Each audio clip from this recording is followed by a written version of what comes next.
আল্লাহ তাআলা ইরশাদ করছেন, ইয়া আইয়ুহাল্লাযীনা আমানু যকুরুল্লাহা যিকরান কাসীরা ওয়া সাব্বিহুহু বুকরাতান ওয়া আসীলা। অর্থাৎ ওহে বিশ্বাসীরা, তোমরা বেশি বেশি আল্লাহর জিকির করো বা আল্লাহ তাআলাকে স্মরণ করো, আর সকাল সন্ধ্যা তার পবিত্রতা বা তার মহিমা ঘোষণা করো।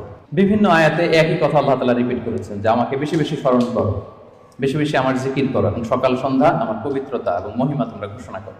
এবং বিষ্ণু ঈসা ইসলামও বিভিন্ন হাদিসে তিনি বলেছেন যে আলাইকুম বিযিকরিল্লাহ, তোমাদের উচিত বেশি বেশি আল্লাহ তাআলাকে স্মরণ করা। এক লোক রাসূল সাল্লাল্লাহু আলাইহি ওয়াসাল্লামকে বলল, ইয়া রাসূলুল্লাহ, ইন্না শারাইআল ইসলামি কদ কাসুরাত আলাইয়া। ইসলামের বিধান তো অনেক, তো এত বিধানের মধ্যে থেকে আমি কোনটা পালন করব? ফা আখবিরনি বিশাইইন আতাশাব্বাসু বিহি।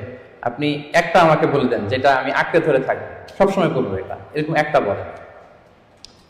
তখন রাসূল সাল্লাল্লাহু আলাইহি ওয়াসাল্লাম বললেন যে লা ইয়াযহালু লিসানুকা রাতাবান মিন যিকরিল্লাহ। তুমি যদি একটা সাজেশন চাও তাহলে আমি বলবো যে তোমার জিহ্বাটা যেন সবসময় আল্লাহর জিকিরে সিক্ত থাকে।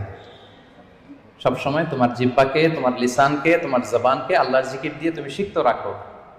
Always keep your tongue moist with the remembrance of Allah subhanahu wa ta'ala. আল্লাহর জিকিরে, আল্লাহর স্মরণে তোমার জিহ্বাটাকে সিক্ত রাখো। তো তার মানে কোরআনের এই আয়াত এবং রাসূল সাল্লাল্লাহু আলাইহি ওয়াসাল্লামের মুখ নিঃসৃত হাদিস থেকে আমরা বুঝতে পারলাম যে আমাদের সবসময় আল্লাহ তাআলাকে খুব বেশি বেশি স্মরণ করা উচিত।